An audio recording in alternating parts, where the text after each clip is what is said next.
Video को like करें, हमारे चैनल को सब्सक्राइब कर बेल आइकन जरूर प्रेस करें न्यू नोटिफिकेशन सबसे पहले पाने के लिए। मित्रों, दिग्विजय देश की आवाज़ वॉइस फॉर वॉइसलेस में आपका बहुत बहुत स्वागत है। आज मैं हूँ देहरादून में, जो कि उत्तराखंड की राजधानी है, और मेरे साथ हैं यहाँ के बहुत ही यशस्वी विधायक श्री कैलाश गहतोड़ी जी, जो कि वन निगम के अध्यक्ष हैं और इनको कैबिनेट मंत्री का दर्जा भी प्राप्त है। आइए उनसे जानते हैं उनकी राजनीतिक यात्रा और उनके विज़न के बारे में। सर, आपका बहुत बहुत स्वागत है हमारे चैनल में। बहुत धन्यवाद। सर, अभी अचानक आप एकदम लाइमलाइट में आ गए, क्योंकि आपको ये कैसे ख्याल आया कि आप अपनी सीट पुष्कर धामी जी, जो कि मुख्यमंत्री, उनके लिए छोड़ें? अच्छाई को जिंदा रखने के लिए ये तो छोटा सा काम है, और भी कुछ करना होता तो हम अच्छा करते जी। ये तो हमने केवल विधायकी से इस्तीफा दिया है जी। और इस प्रदेश की जो वास्तव में डिमांड थी और जिस तरीके से यहाँ के लोगों ने कुर्बानी दी है इस प्रदेश को बनाने के लिए, जो सपने उन्हें सजोए थे, उसमें जिस तरीके से काम करना चालू किया था माननीय पुष्कर सिंह धामी जी ने पिछले कार्यकाल में 6 माह के, जिन पे जो है उस व्यक्ति की नज़र पड़ी जिस पर आज दुनिया की नज़र है, माननीय नरेंद्र मोदी जी। जी। आज दुनिया के नायक बन कर के उभरे हैं माननीय नरेंद्र मोदी जी, और एक साधारण परिवार और साधारण परिवेश से आकर के आज अपने कर्मों से और अपने विजन से, अपने समर्पण से आज दुनिया के जो है नायक बने हैं। उसी तरीके से उनकी नज़र में अगर कोई व्यक्ति इस लायक था तो उनको देखिए, आप देखिए, उन्होंने कभी मंत्रालय नहीं देखा, राज्य मंत्री नहीं बने, डायरेक्ट उनको सीएम बना दिया गया। और बनाया किसने? उस महापुरुष ने बनाया जिसको महानायक हम कह रहे हैं जी। और जैसा उनने बनाया तो उनने भी उसी तरीके से जो उनकी अपेक्षा थी माननीय धामी जी से, उसी तरीके से 6 महीने के अंतराल में बड़ा ज़बरदस्त पारी खेलना चालू किया। जी। और एकाएक घटना घटती है 10 मार्च को हम जीत जाते हैं और हमारे पड़ोस में ही सीट होती है, और जिस व्यक्ति को देख करके हम दूसरी इनिंग खेलने आए थे, पहली बार हम चुनाव जीते थे और दोबारा भी जीत गए थे जी। तो हमने कहा यार, हमसे कई गुना ज़्यादा इम्पोर्टेंट जो है धामी जी का आना है जी। क्योंकि मुझे अपनी जनता पर पूरा भरोसा था जी। कि अगर माननीय धामी जी को हम सीट देते हैं तो मेरी जनता निश्चित तौर पे एक्सेप्ट करेगी और ठीक से जिताएगी, और मेरे क्षेत्र की जो पिछड़ापन है, जो अपेक्षाएं मुझसे करते थे लोग, उसको कम से कम मैं कुछ कर्ज अपने क्षेत्र के लोगों का तार पाऊँगा और एक योग्य आदमी को इस उत्तराखंड के विकास के लिए प्रतिनिधित्व का मौका 5 साल के लिए मिलेगा। जी। तो हमने किया, हमने संकल्पित रहे। हम रिजल्ट आने से पहले ही हमने कह दिया था, 400-500 वोटों की गिनती बची थी और हम जीत चुके थे तब तक। तो हमने उसी समय कह दिया था ये गलत हो गया है और हमसे लायक आदमी हार गया है, उनको किसी कीमत में हारने नहीं देंगे हम, और हम अपनी जगह उनको चुनाव लड़ाएंगे।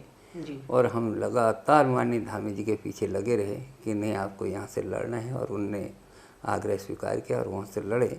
और जनता का बहुत धन्यवाद करता हूँ चंपावत की, जिन्होंने एक इतिहास बनाया। इस इतिहास को मेरे ख्याल से दोहराना मुश्किल होगा और न कभी हुआ है न कभी होगा। 94% मत दे करके उनने माननीय धामी जी को पुनः 5 साल कार्य करने और अपनी कौशलता दिखाने और मोदी जी के विश्वास को खरा उतरने के लिए मौका मिला है उनको।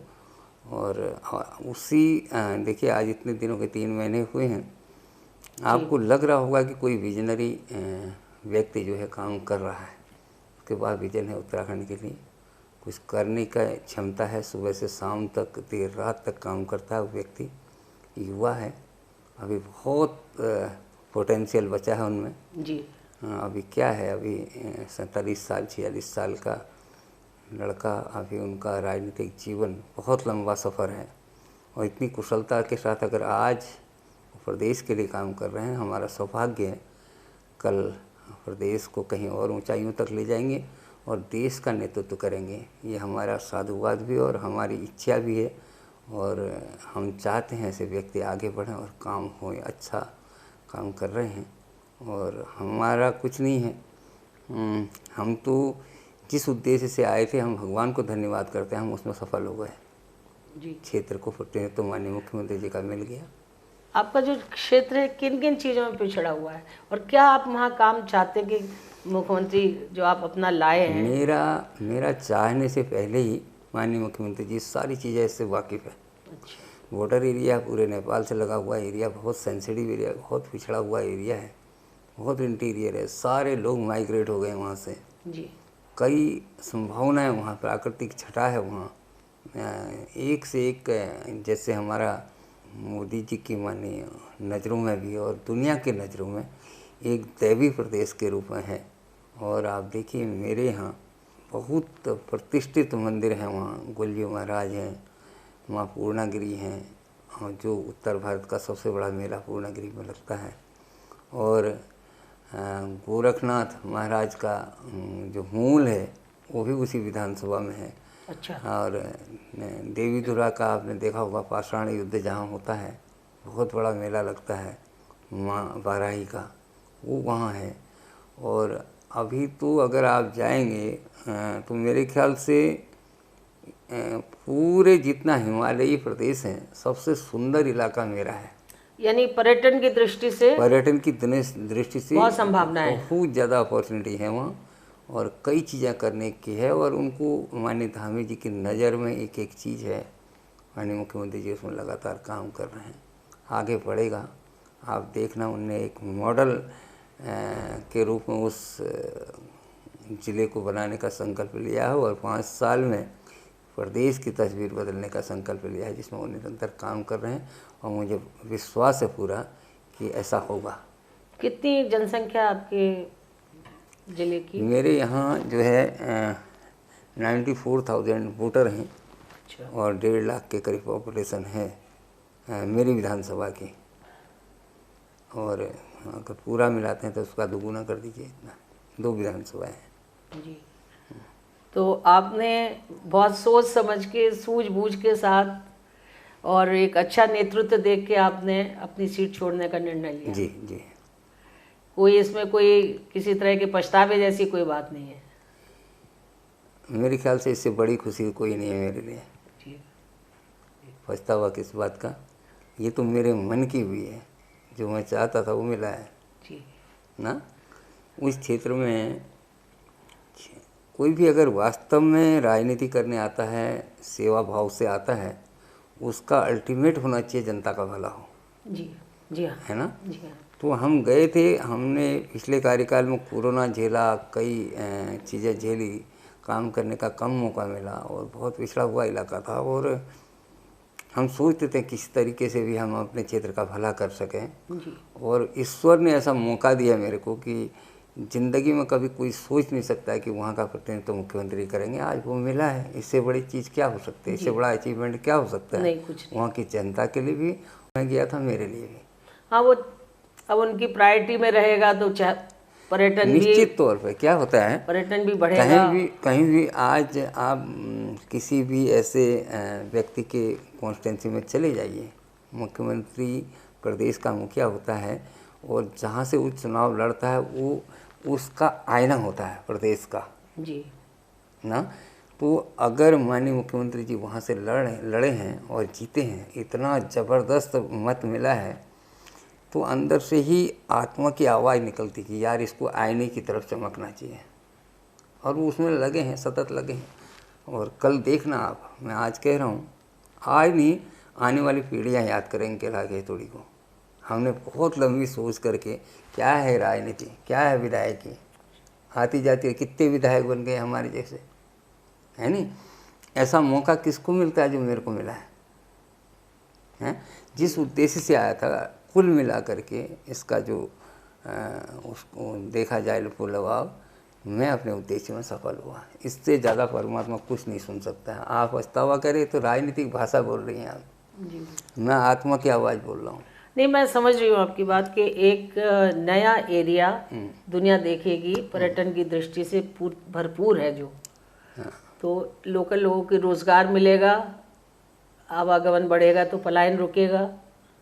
तो इस तरह से आपने जो सोचा है बहुत अच्छा है। लेकिन ये जो लोकप्रियता आपने पाई है, इसको आप कैसे बना के रखोगे? नहीं देखिए, मैं आपको एक बात बताऊं। एक हम जूनियर हाई स्कूल में पढ़ते थे, एक फूल कहता है, चाह नहीं मैं सुरबाला के कहनों में गोता जाऊं। मेरी कोई ऐसी महत्वाकांक्षा है ही नहीं। मैं आज निगम में आया हूं, आज भी बैठक ली है मैंने। मैं एक ऐसा दिखाना चाहता हूं अपनी ज़िंदगी में, यार कोई आदमी आया था। इस निगम में भी तमाम सारे चेयरमैन बने होंगे, अभी भी मेरी माननीय मुख्यमंत्री से अपॉइंटमेंट जा रहा हूँ मैं।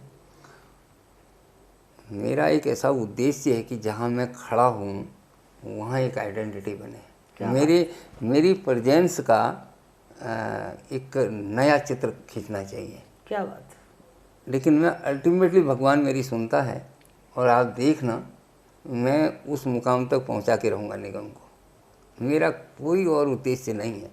ये निगम, इसमें इतनी संभावनाएं हैं, और इनको अगर वास्तव में देखा जाए तरीके से, सब लोग अपना 100% दें, तो मेरे ख्याल से रेवेन्यू का सबसे बड़ा साधन उत्तराखंड वन विकास निगम होगा, जो मैं काम करना चाहता हूँ। जड़ी बूटी के क्षेत्र में, पर्यटन के क्षेत्र में, खनन के क्षेत्र में, लकड़ी के क्षेत्र में, फर्नीचर के क्षेत्र में।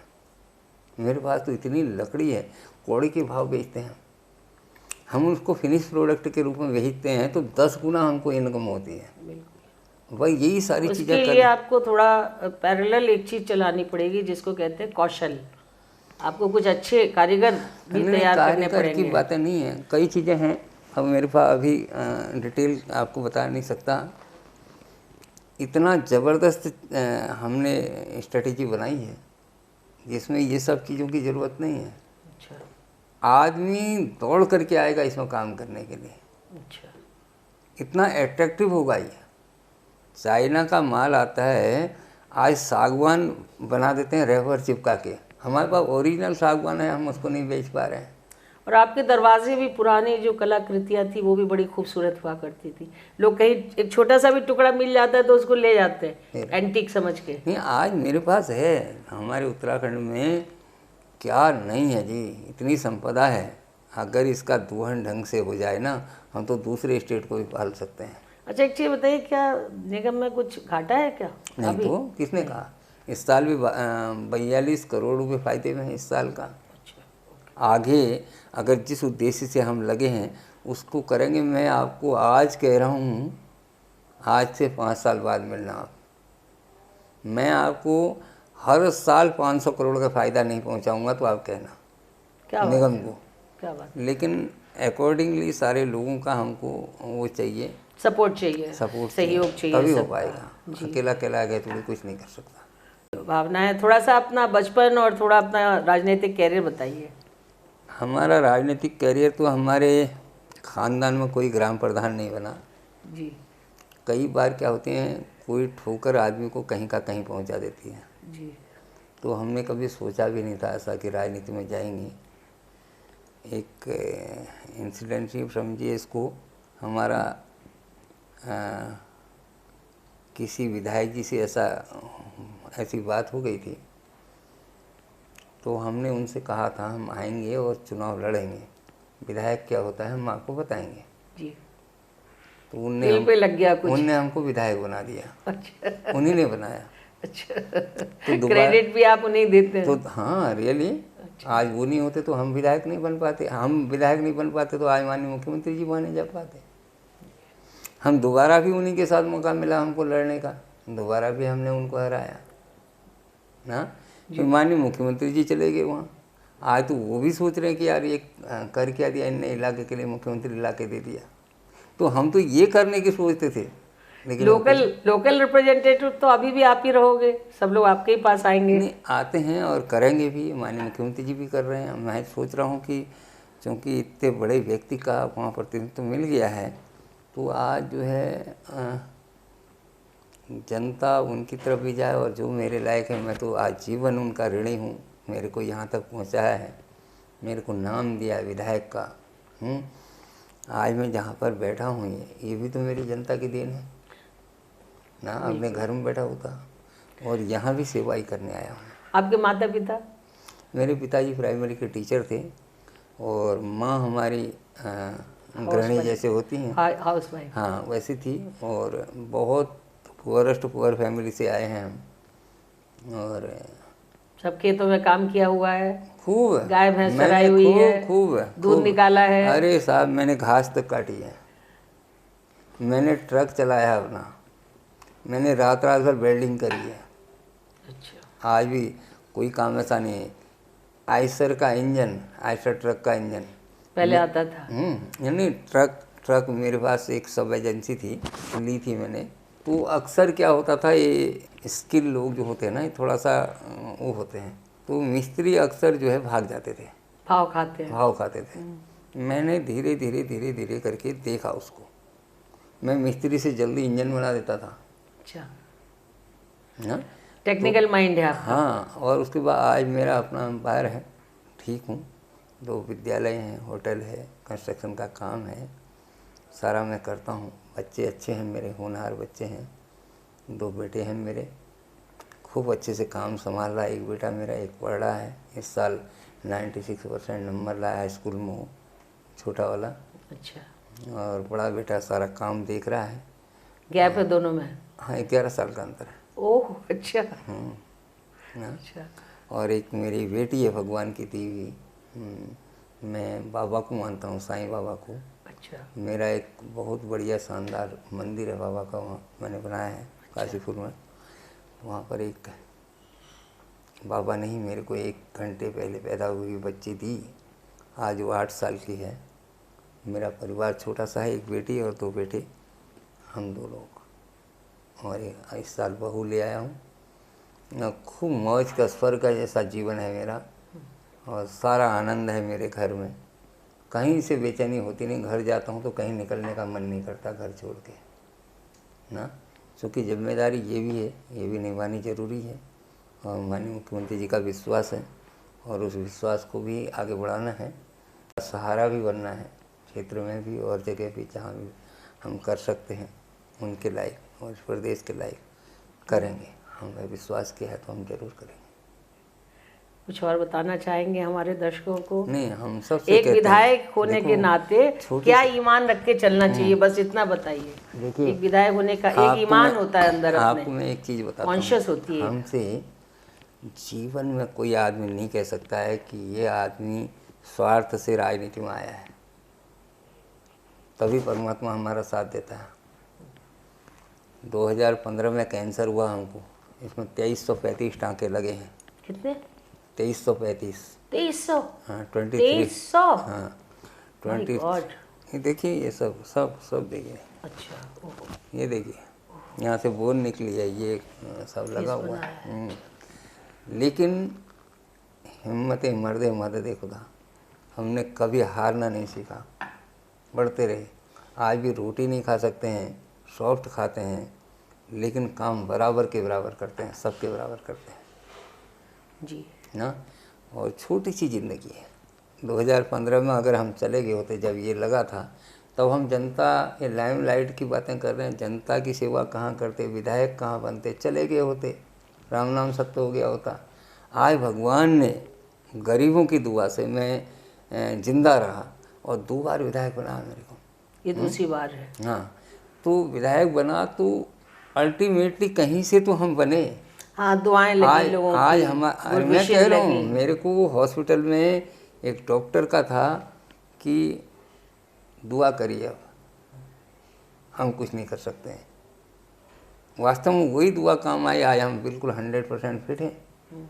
हम कहते हैं किया हुआ कर्म कभी भी बेकार नहीं जा सकता है, ये हमारा प्रैक्टिकल है। हम तो सबसे कहते हैं, अगर इस सार्वजनिक जीवन में आते हो, ईमानदारी से काम करोगे तो ईश्वर देखने वाला है, कभी आपका हित हो नहीं सकता। हम आज कह रहे हैं हम इतने खुश हैं अपने जीवन से ना कि मेरे ख्याल से बहुत मुश्किल से कुछ लोग होंगे। जी। तो आज सब लोगों से कहना चाहता हूँ, छोटा सा जीवन है, कहीं न कहीं अपनी एक ऐसी आइडेंटिटी बना के जाओ, नहीं तो हम जैसे सैकड़ों विधायक आए चले गए, नेता आए चले गए, प्रधानमंत्री, मुख्यमंत्री और राष्ट्रपति तक आकर के चले गए, कौन पूछ रहा है?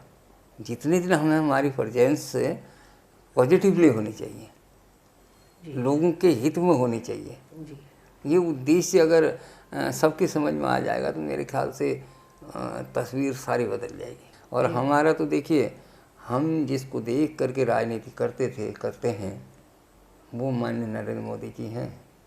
उनके जीवन को हमेशा देखते हैं और हमारा भी करेक्टर वैसा ही रहा है, रियली बता रहा हूँ। मैंने भी पहले संघ में कुछ किया काम आपने? मैंने भी चाय की दुकान खोली है। अच्छा। हाई स्कूल का एग्ज़ाम देने के बाद चाय की दुकान खोली। तो दोस्तों, एक शेर मुझे अर्ज आ रहा है इनकी बात सुन करके कि अब हवाएं ही करेंगी रोशनी का फैसला, अब हवाएं ही करेंगी रोशनी का फैसला, जिस दिए में जान होगी वो दिया रह जाएगा। तो लोगों की दुआओं से मौत के करीब जाके वहाँ से लौट के आ गए श्री कैलाश गहतोड़ी जी, और मोदी जी से प्रेरित है क्योंकि दोनों का इतिहास मिलता जुलता है। उन्होंने भी चाय की संगत की, इन्होंने भी हाई स्कूल के बाद चाय की संगत की। तो आपने जाना कि सच्चे मन से ईश्वर को साक्षी मान के जब आप पब्लिक लाइफ में आते हैं और ईमानदारी से काम करते हैं तो कैसी दुआएं मिलती हैं।